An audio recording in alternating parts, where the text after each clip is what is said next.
Let's make planting this year's garden a lot easier with the Planter app. This app is packed full of features.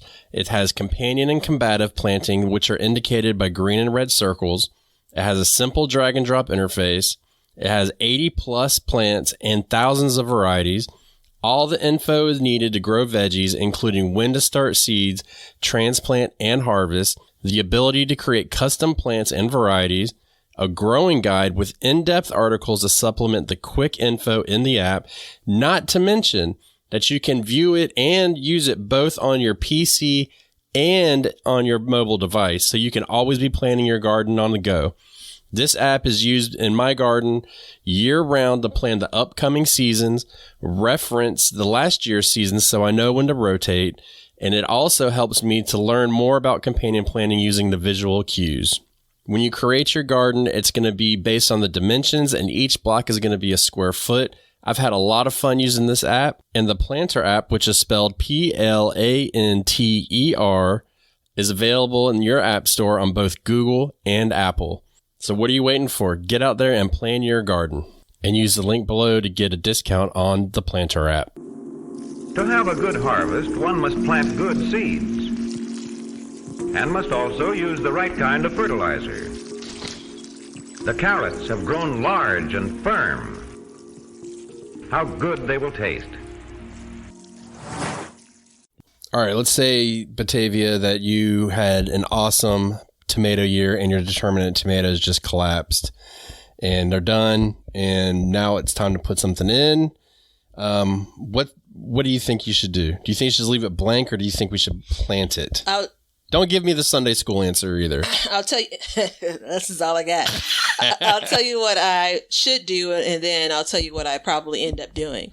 So what I should do is, what month is it? June. Oh, shoot. Okay, if it's June, I'm putting another tomato in. No, if it's June, I'm going to put in a crop that is going to grow pretty quickly. Yeah. Yeah, there's actually quite a few things that you can put in quickly. So, I've come to find out recently that there's something else that was really shocked me. So, I'm testing it out, but we'll get into that in a little bit. But this is one of those episodes where you're going to want to use the Planter app. I mean, not just because they're a sponsor of the show, but it's really going to help you plan it out a little bit and visualize it. And then also, this is the part of the show where you can sign up for Patreon or Apple subscriptions and help support us. So there that is. But we're going to be talking about quick summer growers, and this does focus on summer. So it doesn't really work well for fall and stuff like that. And mostly, I would say direct seeding, wouldn't you think? Well, it depends on if you are, ABCing it. No, is it ABS? Always be sowing. If you are already doing that, which has continued to be it's a dream that's escaped me year over year.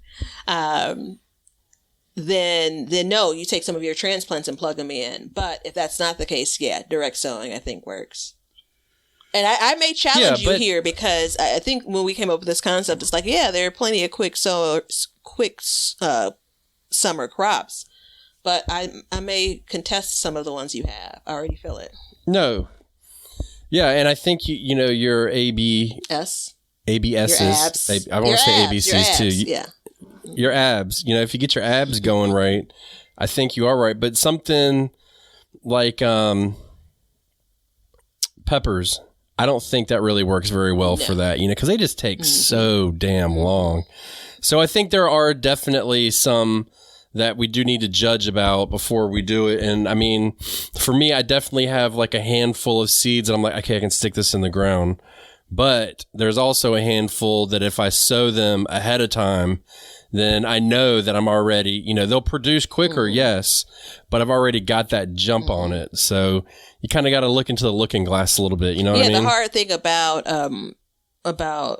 if this were June, which, for me, I look at it like, oh, yeah, because I've planted a lot of stuff from the beginning in June. If I would look at it to say if it was July or August, then it becomes even more difficult because we still have a bit of summer left. I look at this and say it's just not about the calendar days. It's about now you're balanced with too hot, for seed to germinate, depending on what it is. Generally you should be really sowing things in June that are summer crops, right? Like heat loving crops. Let's put that out there. That's going to be for most of us. And then I've tried this before though. I've tried it and it becomes questionable about it getting to full size. Peppers, definitely toss those away though. Yeah. I've been out in the stores because I stay in the stores around this time of year. Gardens. You stay shopping, man. That's all you do. Garden centers make me happy. So got some time to kill. Going to get some gas for the cheap. I may stop by and take a look. And it's sometimes you get something on clearance. Sometimes it's regular price, and you say, maybe I want to add this thing to my garden. So if you're doing everything by seed, you may have a hard time buying transplants. But if you don't have a hard time buying transplants, this could be something that you pick up and say, hey, let me pop it in. The oregano that's right now growing for, I think this is the 3rd year, is oregano that I bought mid-season from a small business garden center, put into my garden midsummer, and it's returned last year and this year. That's good. Yeah, I'm on my 3rd year with oregano, and I've never harvested it. There's that. You forget it? I forget it's there. An herb I use a lot, dried, and yep, me too. I forget it's there, and I'm like, damn, I looked at it the other day. I was like, is that a weed? I sniffed it, and I'm like, no, that's oregano. But, look, it's no secret. I like starting seeds, and that's my game. Like, I haven't bought a transplant now, and hold your breath, everybody. Almost 3 years. I'm going to take out the whole COVID seedling buying from last year. That was extenuating circumstances. And the sweet potato starts. But, oh, no, I started my sweet potatoes, but I also put some, I wanted to see the difference in how they grew. That still counts though, dude. Like, Yeah. All right, it counts. Never mind. I take it back. I get it. You're talking like 99.8% of the things in your garden you start from seed. Go ahead, give you your credit. Hey, Leonard, cue the clapping sound. Yay! But that being said, I'm clearly not above buying a transplant. And I definitely think even folded into this conversation, whether you start your seeds or not, I think the transplant should be folded right into it because there is nothing wrong with saying, hey, I need something and I'm going to go get it and I'm going to throw this transplant in. And I mean, I think it's a great, it's a great use of that availability of a product because that's what it is. It's a product, whether we like it or not. So,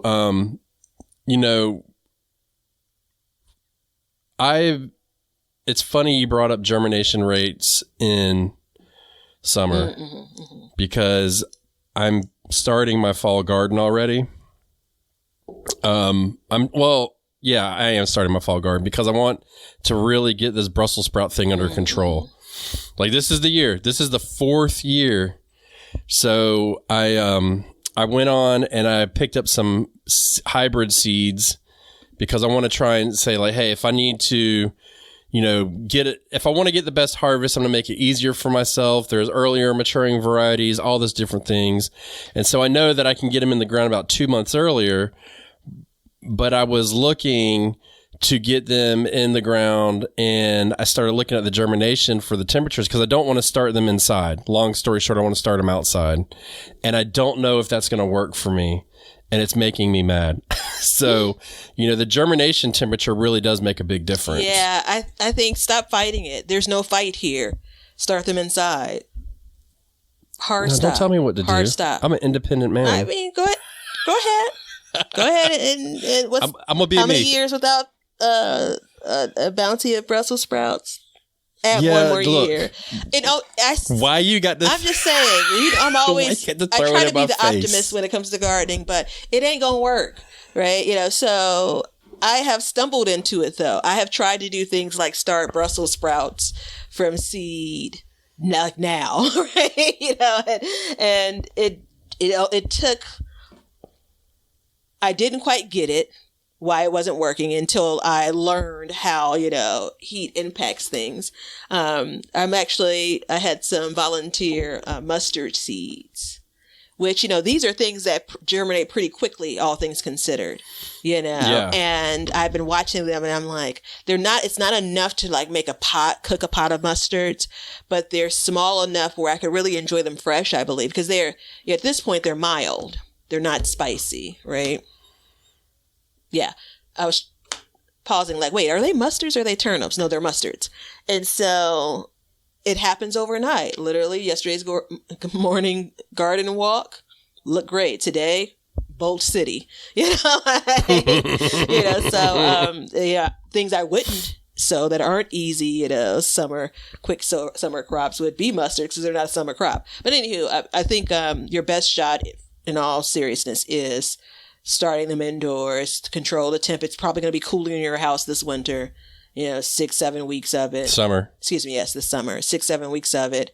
Because you're not going to put them in the ground until what? August, September, July. Okay. Yeah, July. So, and that's one of the things that I want to see. So I'm probably going to do a little bit of both. I'm probably going to start a little bit outside and a little bit inside, see what happens. And I'm not going to direct sow them. I'm going to do them, keep them cool, keep them in the shade as long as possible, all that good stuff, at least to get germination going. But that's stuff that you have to factor into all of this. You know what I mean? And that's because we're coming up now where we're about to harvest our potatoes and onions, and we're going to have 3 beds totally empty. So the question becomes, what goes in those beds? And my son, one of them is his potato bed. And I said, look, you can plant within reason whatever you want. And I gave him the option of carrots, and he's like, I want to grow carrots. So I'm like, I don't know. So we've had a cool spring, and if we can keep it cool long enough to get them to germinate, we should be okay. But you can't start those inside and then transplant them. You know what I mean? So it's going to be a little bit of a question mark. But stuff like squash, for instance, I think that's a great one. And I think I'm not even going to think. You want me to give you the trick behind squash? Sure. Damn, that eye roll was hard. I bet y'all heard that. That we're not on video. So it's as soon as I start seeing them produce, I start planning my second round. So, that way they'll let them finish out, let them get cut down and eaten and all that good stuff. And then we can start plopping them back in. And I think you can even direct sow them. That's not a big deal, but we have that time now where we know we have about a month before the squash vine borer is going to crush them. So that whole time we can continue growing them out. So, I mean, it's like you said, you could direct sow them, or you could always be sowing them, and you'd work out pretty well for that. Yeah, I mean, generally I agree. I've just had the last 4 years such mixed results. Like you come from, again, summer squash is what you're referring to, versus winter squash. And I agree, they're some of the quickest to germinate. And, they start to get big pretty quickly, but you kind of have to get a lot of things right.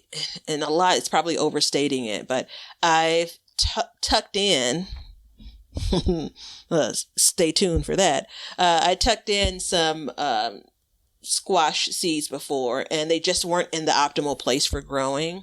So you combine that with, perhaps the assault of the squash vine borer, and it becomes a womp womp moment, Yeah. So again, generally I think it's a quick growing crop.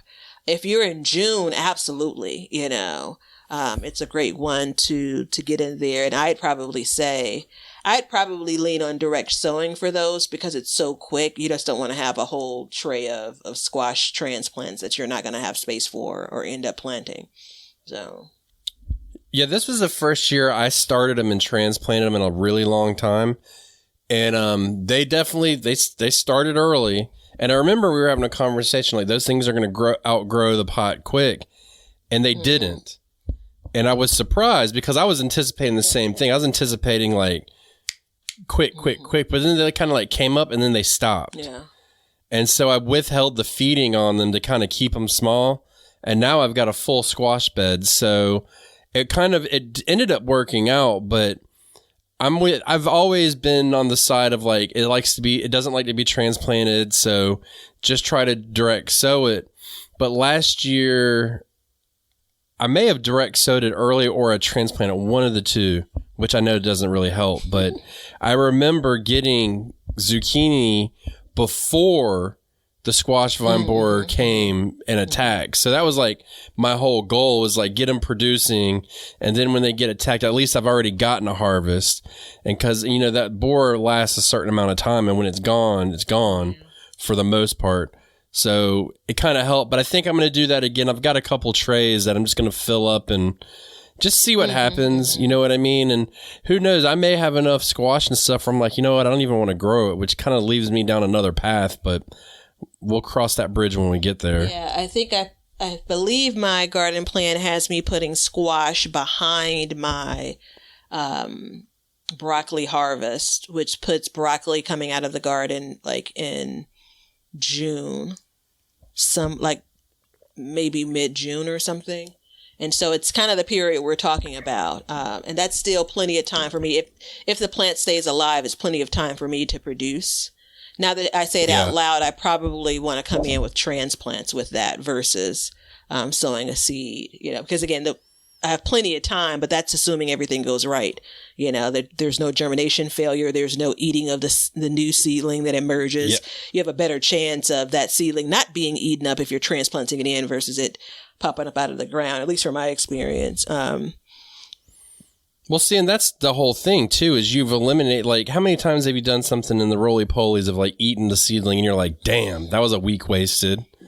And then you do it again, and something else happens, or you get a heavy rain, and, you know, by the time I've had it where it's been, like, a month later, and I could have had a transplant in the ground. We were talking before we hit record, and I think a goal, maybe not 2023 goal, but a goal of mine was for these summer plants, my okra, my cucumbers, my squash, to start them from seed versus direct sowing. Because I've had success in both places. And last year I opted to direct sow these crops instead of, because they're quick growing crops. Did I give away the whole episode? Right. So they're quick growing crops, you know, at least from a seed to seedling perspective. And it was very easy to get distracted. So I direct sowed them last year, and you look up and it's like, oh shoot, that thing has been eaten up, or that never popped up, you know? And so it's not a day later from when I expected it to pop up. It's like 10 or 12 or 15 days later. So now I'm now I'm in July, you know, right. And most times you come back and do the same thing a second time. And then if that second time fails, which was the experience, then what? So again, to have a transplant sitting on standby, I think the only thing for sure squash is so easy to save seed from once you have a successful year of growing it. Okra is probably more on the expensive side, you know, for purchasing seeds. I'm just trying to think about. Yeah, but how easy can it be to get a damn okra seed? No, my season doesn't go long enough for the okra seed to mature on the pod, then dry out to save the seeds. That's what a trouble I've had with it. Really? Yeah, by the time winter hits and the plants start to get killed off, the seed hasn't matured. Well, I'll hook you up this year because I got plenty. You promise. Yeah, I do promise. I need to hook myself up to a shock collar, and if it gets to that date where I don't send it, I get shocked. I like it. That's what I need. I like it a lot. But I mean, like what I'll do is, and I mean, now we're kind of getting all over the place, but for okra in particular, like towards the end of the season, whenever I'm like, oh, I missed that one, those are the ones that I'll just go ahead and start leaving them on there and letting them harden, you know, maturing all the way, I guess is the word to use. But okra is a really good one, though, because I had the same experience last year. Like, it germinates fast if it's warm out. And it grows fairly quickly, especially if you don't have like 1 year I grew green velvet okra, got like 10 feet tall. And this year I'm growing that Cajun Jewel, and it's a smaller okra, and it's producing on a very small plant already. Like, all of them are starting to produce. So I think we have to, this has been kind of I don't want to say a downfall of our show, but we don't focus a lot on different varieties and the benefits of them. But these smaller okra, the shorter okras, it's quick. you know, I'm a month in from a transplant. Let me say that, and I already have an okra on every plant in the greenhouse. So, you know, that being said, like starting them by seed, I mean, the seed's giant, so it's not rocket science to put it in. But last year I had the same experience. I put it in the ground and I just forgot about it, you know, I came back and the ants were all over it, and, you know, it's just, so I didn't even grow okra last year. Yeah, okra and squash are probably... Not Oprah. She ain't planting your garden. Yeah, I know. Not right? Oprah. She ain't planting your garden. Baby, if I would even just give me a corner of the orchard that she's grown in. So okra and squash, kind of off the top of my head, are probably two of the plants that are always considered prolific, but are either a really big success in my garden or not. Isn't that crazy? Know? And I haven't stopped long enough. I love okra. You know how I feel. I'm starting to just begrudge squash, summer squash, and it's not fair. It's not its fault. You know, it's like, you know, I don't like you because you're weak and you let the squash vine borer, you know, push you around. So, but they're both prolific. I went years and years of having great success with them and then not. You know, and it's frustrating because by the time I realize I'm not, you know, it's like, I got to move on. Late. There's not the bounce back for okra, maybe for squash, but definitely not for okra in my mind. One more quick comment. It's off the topic of quick summer crops, kinda. But I know we say this a lot about beans. Like, you know, you need to harvest your beans once you start to let beans get too big on the vine. That signals to the plant that, you know, you're done. And so I've not grown beans consistently enough to be able to, you know, 100% agree with that. But okra is absolutely that in my experience. Once you start, so when you say, you know, let it get old, like unless you have more than one plant, that could be to your detriment. Once you start missing those, you're going to start missing the rest of them too. You know, the plant definitely, as big as it is, it's like it's folding its arms, taking its, you know, ball and going home. Well, this is what makes summer gardening so difficult too, is there's so many crops that take daily maintenance and harvest. And I don't think that the green beans are as bad about that. Like cucumbers are notoriously bad. Like you let one cucumber go, the plant's basically like, all right, we're done. And it's funny, you thought you were getting off subject, but that's exactly where I wanted to go, because we do the same. We're going to start doing the same thing, because I've noticed that as we're going to start now our cucumbers are starting to stretch. Once we start getting cucumbers, we're actually going to start some more in some pots. So when that inevitably does happen, we can switch out the plants as needed and then have some more to plop into its place. So, I mean, because what, you buy a pack of seeds, I mean, high end, I think, Johnny's Seeds is $5.50 a pack, right? They're some of the more expensive places I've seen. You're not going to use the whole pack, generally speaking. So grab an extra seed, you know, and if you've let a cucumber go to the point to where it's starting to yellow or something, then you've got more seeds to save, you know. And actually, before you say anything else, I do want to take one small break and say something. Spotify has now introduced an interactive thing where you can ask us questions, and clearly they have only done it one way, so we can't answer you back on there. So if you leave a question, we're going to leave it back on here, the answer. And somebody asked a question about where to get seeds for your mango melons. Oh, yeah. And they asked if Burpee or Baker Creek seeds. If you get them, please send them to me. No, it's Burpee is the only place I've seen them. I've seen them 1 year in stores, and then I found them online. They're like $6 a package online. And this is right. More than you probably asked. And I just have a hard time with paying shipping fees.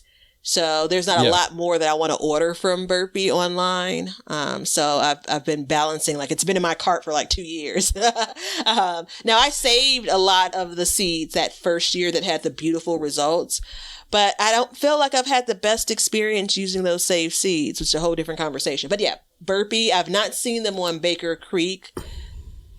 I don't know that I've seen them on there. That I've checked though. But I will say this: I, as a gardener, don't recommend Baker's Creek. So there's that. So that's the whole thing. But I know that Batavia have bought hers from Burpee. So there's the answer to your question. I'm sorry to interrupt you, but it just like clicked in my mind because we were talking about seeds. I mean, you're directing the show. You can fit in the question anytime you want. I mean, maybe not. Well, I tried to get at the beginning, but I got wrapped maybe up. Maybe not mid-sentence, but still. Sometimes it's got to come out. Still the best melon that I've had. Hard stop.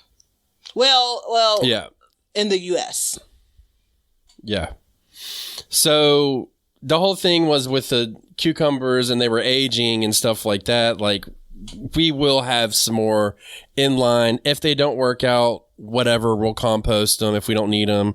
But at least we'll have some in line, because last year the pickle worm got us 2 years in a row, and it was just a sad day for us. So we kind of want to make sure we haven't had a fresh cucumber in 2 years from our garden.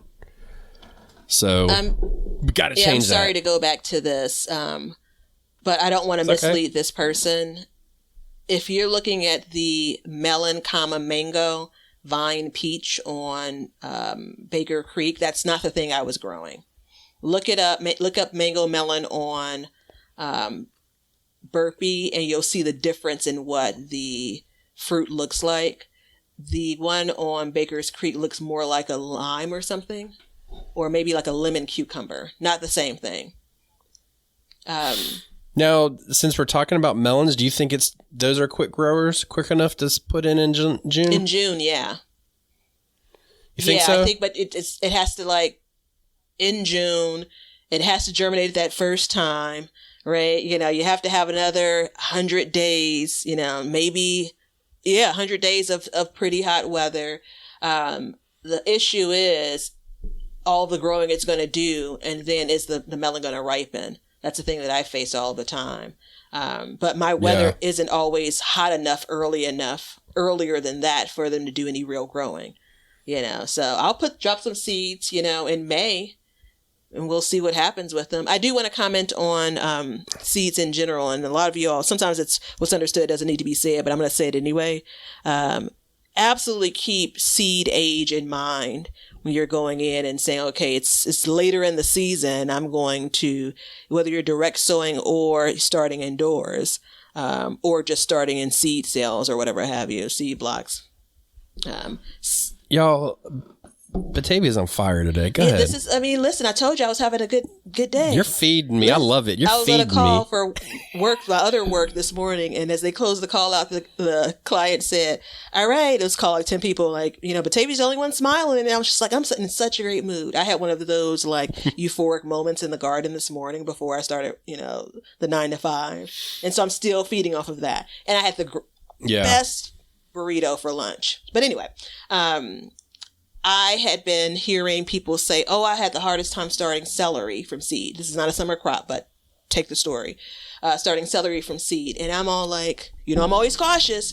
I'm all like, I've never had a trouble with it. It's been, 3 years that I've been able to grow it successfully. And this year, guess what comes? Trouble. I started celery 3 or 4 times indoors. And I just barely am getting true leaves on the third attempt. And it took me the first 2 times to realize what was going wrong. It was a myriad of things. I knocked over the seed cells accidentally, so things were kind of buried. But I realized, I had these older celery seeds. And then I had a new pack. And so I said, let me try those. And those, they take a long time to germinate. Sometimes, 14, 20 days. But those consistently germinated. So I say that to say, if you feel like you're running up against the clock, you're in June or July, and you're trying to sneak something in, this is going back to your point being on the, drop a couple of seeds there. But also realize, some things have a shelf life when it comes to seeds, as far as 1-to-1 ratio of seed sowing and germination. And I hate using more than one seed, period. Yeah, well, so that's what I was going to say. That's why I said you just keep feeding me, because it's don't be stingy. Drop them seeds and drop them heavy, because, look, especially if you're growing an heirloom variety, you can get more seed. from that plant. Like you're going to get more seed, especially in the summertime. Like things are notoriously easier to get seeds from. But if I'm starting something from seed and I'm like, man, these seeds are kind of old, dude, I'll put 5, 6, 7, 8 seeds in and like, look, I'll just thin them out, because what am I going to do? Am I going to throw them out? But if I feel like they're not overly old, then I will do it. Like I just put some seeds in the other day. They were 5 years old. I put 15 seeds in the hole. 2 of them popped up, so I was able to get that. Now I will be able to save that seed moving forward, but don't be stingy with that seed. I mean, and plus the way I look at it too is, look, let's be honest, everybody, buying seeds is an addiction. Yeah, that too. Okay. It's part of the dream. It's part of everything. So go ahead and use them up. So when you go buy them, you just don't have like this whole collection of seeds that you're like, well, I'll get to them one day, and you never do. Let's just get them out of there. Yeah, that's the trap. There's this concept off topic, but we've been off topic. When you stop chemically treating your hair, it's been referred to as going natural, right? So I had a chemical relaxer, from my young adolescent years up until probably, I don't know, maybe I was in my late 20s. And so when I stopped using it, my natural hair texture comes back. But then it's like, I'm 30 years old. I've been managing my hair for more than half of my life. Now what do I do with it? And so... You're 30 years old now? If we want to lie to the people, sure. I'm going back a few months when I was 30 years old a few months ago. So there's this product junkie is what the phrase is. So you're buying all of these things, trying to figure out what works best, and it becomes expensive. So now you transfer back to maybe 15 years later. So I'm looking back on like when I started buying seeds very casually, like in 2016, 2017, but went it all in like 2019. All in. And so every year after that, it was like, oh, I'm going to buy this package and this package and this package, without with the understanding that seeds don't last forever, but with the high hopes of I was going to grow so many things. And so now I'm at the point where I'm looking and saying, yeah, so the seed packet that's labeled 2017 doesn't mean that it won't work. They won't germinate, but it's not going to germinate at the rate that same type of plant would germinate at, if the seeds were from 2023. Of course, there are a couple of things that just don't, onion seeds are a good example that's just not going to fly. But anywho, don't be stingy. In 3 words. Yeah. So do you think tomatoes are a quick growing crop? So I just did some propagating of tomatoes. I got full roots in 1 week off of a sucker. So that was very eye-opening to me when I did it. I went out there, I started them, and I expected a couple weeks before I got some like decent roots, and I pulled them up a week later, and I was shocked. I was like, whoa, that was a lot faster than I had anticipated. So I'm starting to think that you have to factor in the propagation as well, because you're already starting out with a plant, so it doesn't have to really do anything. So you can kind of see how we're going here. Like, I think I think tomatoes could be a viable option, but you got to keep in mind your climate. And if you're not warm enough long enough into the fall, then it's just a waste of time. But I think, like, especially in June, there's a good possibility, especially if you're in like my area, which I'm in zone 8A in North Carolina, you could start them early June and get some, start to get a fall harvest by fall, which would be like late October. I'm looking back to, there's it sounds good, right? Like the only thing that you can be sure of for a quick summer crop is something that produces greens for you to eat. And a lot of the things that, you produce greens aren't summer crops, right? So I was looking back, and if I can find it, I'll tell you the dates. But sometime last summer, I dug up a volunteer tomato plant. A seed had been dropped by someone or something, and it was growing in between my deck and my, concrete that's right off the deck. And so I dug it up carefully. Everything was intact, and I planted it out. And it sounds good. Like it survived the transplant. You know, it started to get some height and some girth to it. And then it just ran out of time for the season, you know? So, you know, those are the hard bits. And again, if I find the dates on this, I kind of know. If I don't, which I'm glad you brought this up because I forgot about this. And when we were talking under your video, under Sandy Bottom Homestead, about a second round of tomatoes, and I said I was thinking about putting some in after my garlic. Now I have evidence, right, through what I captured last year. Two things that need to be considered. What date did I try that last year? And I know the result. It was in the best space in my garden. It's going to be in the sunniest space, you know, so it had the best chance. And when I plan on pulling out my garlic, is that before that date and how much, you know, before it? Yeah. So no, I'm going to say no to tomatoes. For the general population, your caveat of how many more hot days you have is absolutely critical. If you're in California, yeah, you're fine. You know, propagate away. Yeah, I mean, there's always outliers and everything, but I think, you know, one other thing that I did this year is I planted a geranium kiss dwarf tomato, and it's supposedly, I don't know yet, but it supposedly lets out regular sized tomatoes on a dwarf plant. Mm-hmm. And I have all kinds of tomatoes planted right now, but that specific plant is not growing any taller, but it is loaded with flowers. And the other ones, like, I'm growing that one Better Boy. I've got some Honest Abe's. What's the other one I have? Oh, and then even the cherry tomato, they don't have as many flowers as these dwarf plants do. And so that goes back to the okra, where I'm starting to think like, hey, maybe when I look into my plans next year, and I mean, for any time, start thinking about like, hey, this one's going to be smaller.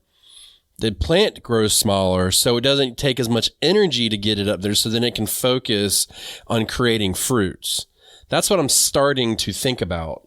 I don't know if that's going to be the case or not, but it seems to make sense because I know it works with a lot of different plants, like bush beans, for example.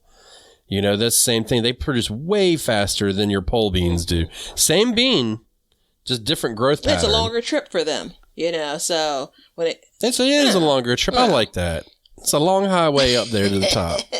I'm glad you brought it back, though. Bush beans, I know that you've sworn off them, returned to them, sworn them off again. But I think that that's a good kind of quick crop if you're going to talk about like diversifying what you're growing. Go back to the top with peppers. I still agree that they're not the best candidate for this. But if you insist, if you absolutely have to give it a try, think about a pepper that's going to produce a plant that's going to produce a smaller pepper, you know, so snack peppers. Yeah. You know, if you're buying a transplant, you know, like a hot pepper that's already, you know, the plant's already of size, because some of the hots take a while to grow. I mean, again, you're at this point, you shouldn't really be thinking about starting from seed in most places. Don't throw a full-size bell pepper out there and expect to get bell peppers. It doesn't work that way. It's not how this works. It's not how any of this works. So the cool thing about my capturing, I don't know how much I have, like 60 gigabytes of space between my garden stuff, videos, and phones. It was August the 12th. So my average first frost date is November the 1st.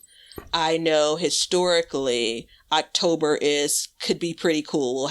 October is more like, you know, April as it relates to weather. You're going to get some hot days, but you're going to get a lot of cool days. So I basically put this into this transplant with, I don't know, maybe it's about a foot tall, into a garden bed on August the 12th. So had I planted this out July the 12th, I may have had a better shot. August is too late. That's my lesson. Yeah, I put mine in July last year, and I just started to get tomatoes when we got that hard freeze, that early freeze. So that's why, like, when our onions are done, which are almost done, we're like, we need to have something ready to go in, add another month onto that. And we should, especially because we're doing determinate tomatoes, we should be on top of that and be able to actually get that harvest. 'Cause, I mean, I went out, it was raining green tomatoes last year. It was dropping left and right. So, but I think and it's just, I started it last year. I didn't know. And then I moved on. And this year I know a little bit more. Next year I'll know even a little bit more than that. I really did not want to start any from seed though. That's not really my game. Starting the tomatoes from seed. That's not really my game for, like a second planting or anything like that. It's too much work. I mean, you're fast tracking it, right? You already know that it's a clone of a plant. So I get it. I mean, again, your bag is starting things from seed, but I can see why not, again, use the sucker. You have, at that point, plants are all still healthy, so it makes sense. I saw the video where you did that. So I think it makes sense. I'm not terribly surprised about you planted it in soil. You didn't use water, right? Nope. Actually, I am surprised. I use soggy soil. Yeah, I'm surprised then that it rooted that quickly. It's a beautiful thing. You'll see in a video coming up where I tested it out and I was shocked. But yeah, I just stick it in soil and then stick the soil in water and it stays saturated, and it's worked for me every time. But and I like starting seeds, but I really like propagating plants. That's like my jam. So we do a lot of propagation. I got a bunch of stuff going right now. I need to do more. But back to quick growers. So bush beans. So this year I'm doing bush lima beans. So, because we wanted to grow lima beans, but we didn't want to dedicate a trellis to them. And so I kind of dug around a little bit and I found a bush variety of it. So I figured, why not give that a shot and see how that goes? So that may work out for us. We're not huge lima bean fans, but it's nice to have them on deck. You know what I mean? So throw them into the mixture. If you're new here and welcome. If you've been here before, you may have heard this. I can't say for certain if I've expressed this, but I am a bean lover. Right? So if you've been around, you know how I felt about potatoes. Tomatoes are my thing, but beans I get down with. Now, I don't grow a lot of beans that you're basically growing to eat as, dry beans, just from a space perspective. But that's the setup to say, I'm going to go ahead and pass on all things lima bean. I love the concept of a bush variety, though. I'm uber curious around it because a lot of the time that it takes to get to the point of harvesting, dried beans, it's all, again, that long road they have to travel before they start producing, and then ultimately drying. So I'll look forward to an update on that. Yeah, I mean, we just decided, and I did a little bit of that this year where I was just looking into different varieties and just started thinking, like, if I need something to put in, what can I use? What can be quick producer? And look, we like zucchini, we like squash and all that stuff, but ultimately there's just not but so much of that stuff you can have. You know what I mean? Where you're just like, ugh, I got to eat it again. You know what I mean? Like, I got to a point where I was like, if I see another head of lettuce, I'm going to die. We had just eaten enough lettuce to we were good. And same, we do this every year. So it's like getting that little bit of diversity in there, but also being able to plant enough to make it worth our while, because that's really how I look at it, is like, if I have to shell these beans, I would rather shell 10,000 beans than 50. Because then I'm going to have a whole bunch afterwards, instead of just be like, well, here's your one meal. Glad we did it. You know what I mean? That's kind of how I look at it. Yeah, I get it. So I get it. But yeah, quick summer growing crops. I mean, I kind of feel like that rounds out the list for the most part. Can you think of anything we left out? Did we explicitly say cucumbers? No. Well, they're on my list. We did not say they are. They're on your list? They're on my list. Yeah, I think they would be. They're only on my list if I start them to transplant them. That's the only way I'll keep them on my list. So, other than that, I can't think of anything else. I mean, I would love for a lot of other things to be quick growers, but so much stuff takes 100 days, man. And once you get into June, I mean, once you get into July, you're like, this is what I got. Yeah. for the most part. There's still some of these things you can stick in, but your list starts dwindling down very quickly. Yeah, and it's wild because we're at the height of summer at that point, so it just logically doesn't seem to track. And again, there obviously there are people that have still super hot Septembers and Octobers and Novembers, like super hot months, and these aren't the folks we're talking to. So you're still, you have such a long period to grow so many different things. I actually I don't think I have any evidence of it, like through posts or pictures or anything, but I always kind of say, oh, I've planted my garden in July, which I absolutely have, but I don't remember how many tomatoes I harvested that year. Like how many green tomatoes that I took off the plant, and I wish I could point back to that. As a reference. I may end up having the experience this year just based on what we were just talking about when it comes to trying to put a tomato plant in after my garlic. There's something that tells me that it still may be too late.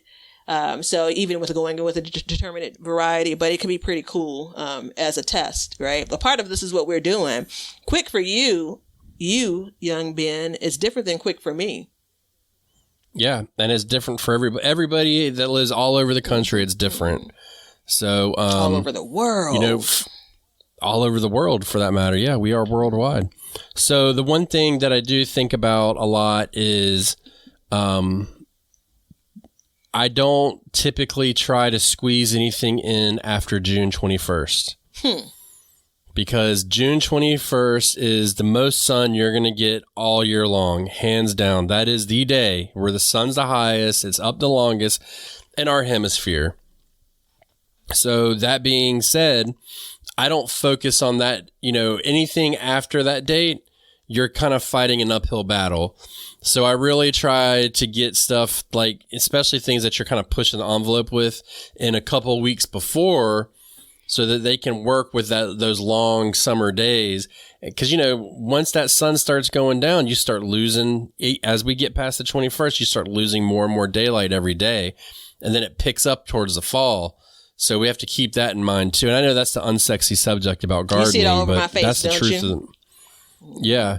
Because I really do. And this year I've been thinking hard about it. It's like the 21st of June, get it in the ground before then.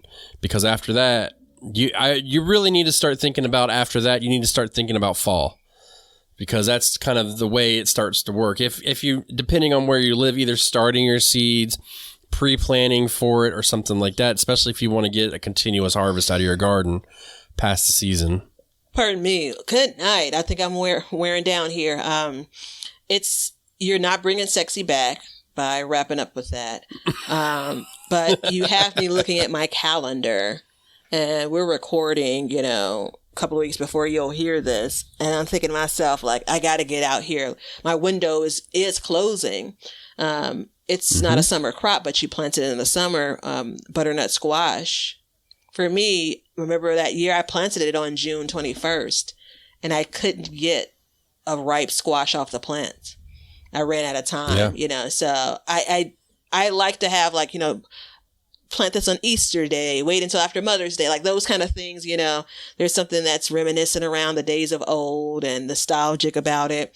And I didn't like to hear like June 21st because that I'm still like, putting dirt in containers, at that time, but I believe that it's a good guide, right? And some people just a few weeks later are planting things for their fall garden, so there's something to be said there. Yeah. And that's me. I plan to be putting in my Brussels sprouts, around July 4th, roughly, is when I plan to put them in the ground. So, we can still capitalize on a lot of that sun, but just know that it is going to be getting less and less of it. And at that point, you're running out of steam at that point, We'll talk about in the next kind of the garden one. update some of the concessions that I've made this year, and I'm proud of myself. It's just one of those moments of pat myself on the back for the thing that I botched, and came up with some workaround for. But remind me around that June 21st date and the kind of move ahead. You got to let go of what didn't get done, and now we're talking another season. You have another opportunity. I want to share some things with you. Yeah. I will try to remind you. Leonard, put it on the schedule. All right, so if you all don't hear it in those that are listening to the garden updates over on Patreon or Apple Podcasts, the subscription, if you don't hear it, remind us, because clearly Leonard isn't. No. Yeah, remind us for sure. So, but yeah, we'll talk about it. But I mean, just keep all those dates in mind. And I mean, just to run down the list real quick, cucumbers, squash, melons if you're early enough, okra if you can, just pay attention to it, bush beans and peas and stuff like that. Anything that grows shorter, I would say give it a shot. And also what I will close with is don't be scared to try something either. Give it a shot. You know, so what? Look, you're hearing this from a man that's on his 4th year trying to grow Brussels sprouts, okay? I don't even want to hear it. You can do it. But check us out on Patreon, Apple subscriptions, and come join the BYG Community Gardens on Facebook. We would love to see your gardens over there and get the planter app so you can plan all of this out good. And until next time, we're going to continue to learn to grow and grow for change. See ya. Now you know why people feel like celebrating at harvest time. All over the world, people have feasting and good times when the crops have been gathered in. Hey, everybody. Thanks for checking out the Backyard Gardens podcast. If you like what we're doing and you want to continue to support the podcast, head over to our Patreon page to sign up. You can also make a one-time donation using PayPal. Both of these links are in the description. With your support, we can continue growing and helping others in their gardens. See ya. If you guys want some Backyard Gardens gear, go to the link below and check out our t-shirts, mugs, pint glasses, and other gear. All purchases go towards helping to support the show, so thank you so much in advance, and we hope you enjoy. We want everybody to have a garden, and we're going to give you a chance to win free seeds every month. Head over to backyardgardenstv.com and enter your email address to be entered in all of our giveaways. Good luck! We want you to be a part of our gardening community. DM us a picture of your garden at Backyard Gardens TV on Instagram, and we will share it with our listeners.